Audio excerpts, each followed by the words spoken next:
Hello, I'm Karen Stathoplos, and I'm going to be reading a selection from Alice in Wonderland, a book I've loved since I was little, and I love it still now.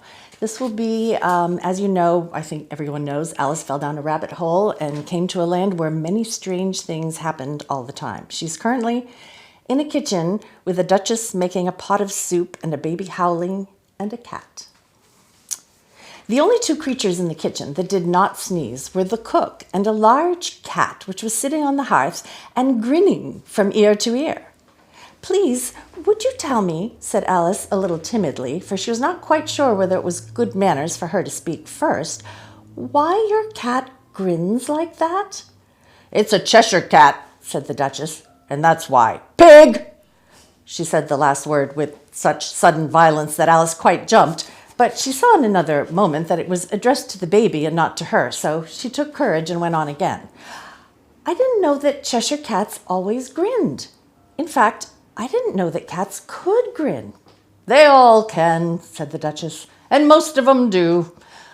"I don't know of any that do," Alice said very politely, feeling quite pleased to have gotten into a conversation.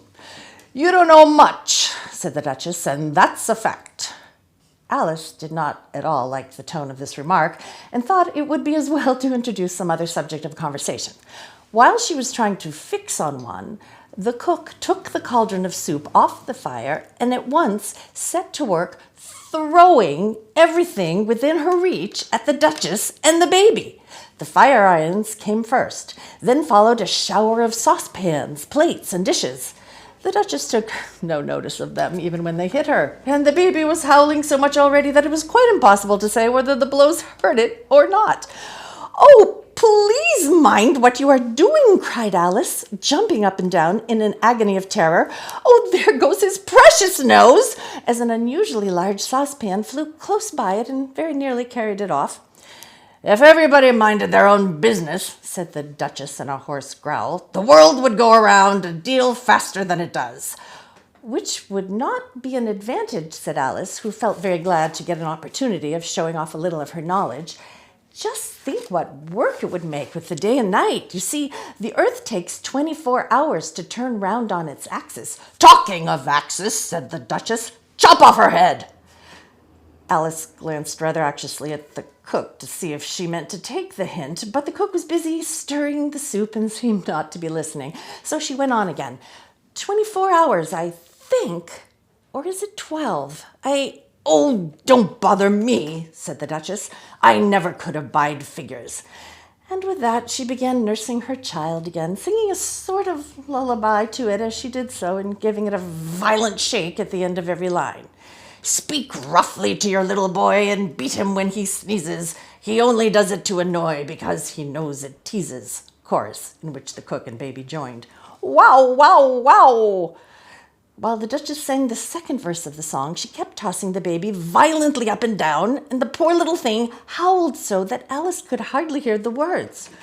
"I speak severely to my boy, I beat him when he sneezes, for he can thoroughly enjoy the pepper when he pleases. Ow, wow, wow!"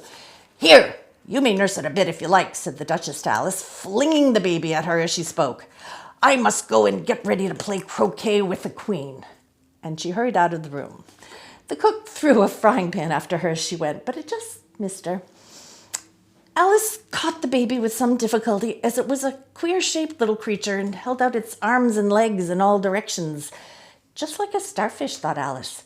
The poor little thing was snorting like a steam engine when she caught it and kept doubling itself up and straightening itself out again, so that altogether, for the first minute or two, it was as much as she could do to hold it. As soon as she had made out the proper way of nursing it, she carried it out into the open air. "If I don't take this child away with me," thought Alice, "they're sure to kill it in a day or two. Wouldn't it be murder to leave it behind?" She said the last words out loud, and the little thing grunted in reply. It had left off sneezing by this time. "Don't grunt," said Alice. "That's not at all a proper way of expressing yourself."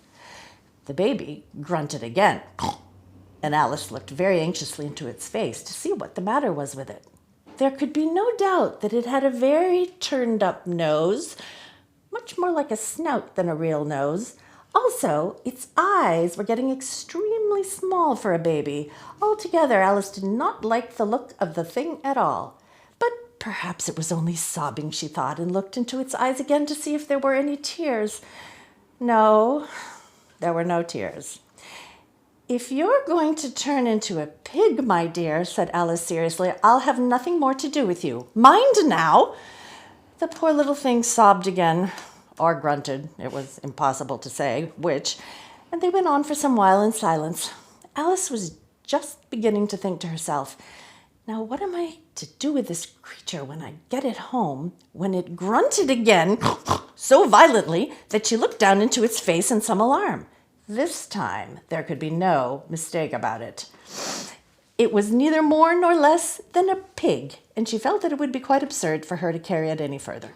So she set the little creature down and felt quite relieved to see it trot away quietly into the wood.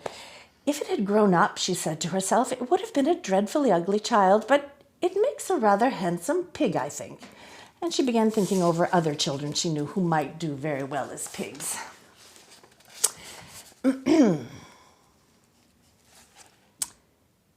She was startled suddenly by seeing the Cheshire Cat sitting on a bough of a tree a few yards off. The cat only grinned when it saw Alice. It looked good-natured, she thought. Still, it had very long claws and a great many teeth, so she felt it ought to be treated with respect. "Cheshire Puss," she began rather timidly, as she did not know whether it would like the name. However, it only grinned wider. "Come, it's pleased so far," thought Alice, and she went on. "Would you tell me, please, which way I ought to walk from here?" "That depends a good deal on where you want to get to," said the cat. "I don't much care where," said Alice. "Then it doesn't matter which way you walk," said the cat. "So long as I get somewhere," Alice added as an explanation. "Oh, you're sure to do that," said the cat, "if you only walk long enough." Alice felt that this could not be denied, so she tried another question. "What sort of people live about here?" "In that direction," the cat said, waving its right paw round, "lives a hatter, and in that direction," waving the other paw, "lives a March hare. Visit either you like. They're both mad." "Well, I don't want to go among mad people," Alice remarked. "Oh, you can't help that," said the cat. "We're all mad here. I'm mad, you're mad." "How do you know I'm mad?" said Alice. "You must be," said the cat, "or you wouldn't have come here." Alice didn't think that proved it at all. However, she went on, "And how do you know you're mad?" "To begin with," said the cat, "a dog is not mad. You grant that?" "I suppose so," said Alice. "Well, then," the cat went on, "you see, a dog growls when it's angry and wags its tail when it's pleased. Now, I growl when I'm pleased and wag my tail when I'm angry. Therefore, I'm mad." "I call it purring, not growling," said Alice. "Call it what you like," said the cat. "Do you play croquet with the Queen today?" "I should like it very much," said Alice, "but I haven't been invited yet." "You'll see me there," said the cat, and vanished. Alice was not much surprised at this. She was getting so well used to queer things happening. While she was still looking at the place where it had been, it suddenly appeared again. "By the by, what became of the baby?" said the cat. "I'd nearly forgotten to ask." "It turned into a pig," Alice said very quietly, just as if the cat had come back in a natural way. "I thought it would," said the cat, and vanished again. Alice waited a little, half expecting to see it again, but it did not appear, and after a minute or two, she walked on in the direction of the March hare, said to herself, "I've seen hatters before. The March hare will be much the most interesting, as perhaps, as this is May, it won't be raving mad, at least not so mad as it was in March." As she said this, she looked up, and there was the cat again, sitting on a branch of the tree. "Did you say pig or fig?" said the cat.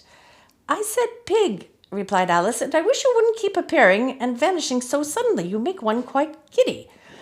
All right, said the cat, and this time it vanished quite slowly, beginning with the end of the tail and ending with the grin, which remained some time after the rest of it had gone. Well, I've often seen a cat without a grin, thought Alice, but a grin without a cat? It's the most curious thing I ever saw in my life.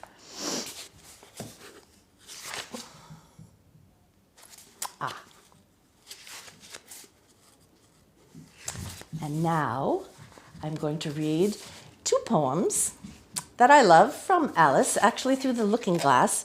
The first one is The Walrus and the Carpenter. The first verse is something I like to say when I stand at the seawall in front of the inn where my family lived, looking out at the ocean with the sun sparkling diamonds on it. And you'll see the perfectness of it. The sun was shining on the sea, shining with all his might. He did his very best to make the billows smooth and bright. And this was odd because it was the middle of the night. The moon was shining sulkily because she thought the sun had got no business to be there after day was done.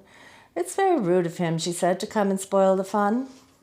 The sea was wet as wet could be. The sands were dry as dry. You could not see a cloud because no cloud was in the sky. No birds were flying overhead. There were no birds to fly. The walrus and the carpenter were walking close at hand. They wept like anything to see such quantities of sand. If this could only be cleared away, they said, it would be grand. If 7 maids with 7 mops swept it for half a year, do you suppose, the walrus said, that they could get it clear? I doubt it, said the carpenter, and shed a bitter tear. Oh, oysters, come and walk with us, the walrus did beseech. A pleasant walk, a pleasant talk along the briny beach. We cannot do with more than 4 to give a hand to each. The eldest oyster looked at him, but never a word he said. The eldest oyster winked his eye and shook his heavy head, meaning to say he did not choose to leave the oyster bed. But 4 young oysters hurried up, all eager for the treat. Their coats were brushed, their faces washed, their shoes were clean and neat. And this was odd because, they hadn't any feet. 4 other oysters followed them, and yet another 4. And thick and fast they came at last, and more and more and more, all hopping through the frothy waves and scrambling to the shore. The walrus and the carpenter walked on a mile or so, and then they rested on a rock conveniently low, and all the little oysters stood and waited in a row. The time has come, the walrus said, to talk of many things, of shoes and ships and sealing wax, of cabbages and kings, and why the sea is boiling hot and whether pigs have wings. But wait a bit, the oysters cried, before we have our chat, for some of us are out of breath and all of us are fat. No hurry, said the carpenter. They thanked him much for that. A loaf of bread, the walrus said, is what we chiefly need. Pepper and vinegar besides are very good indeed. Now if you're ready, oysters dear, we can begin to feed. But not on us, the oysters cried, turning a little blue. After such kindness, that would be a dismal thing to do. The night is fine, the walrus said. Do you admire the view? It was so kind of you to come, and you are very nice. The carpenter said nothing but, cut us another slice. I wish you were not quite so deaf I've had to ask you twice. It seems a shame, the walrus said, to play them such a trick, after we brought them out so far and made them trot so quick. The carpenter said nothing but, the butter's spread too thick. I weep for you, the walrus said. I deeply sympathize. With sobs and tears he sorted out those of the largest size, holding his pocket handkerchief before his streaming eyes. Oh, oysters, said the carpenter, you've had a pleasant run. Shall we be trotting home again? But answer came there none.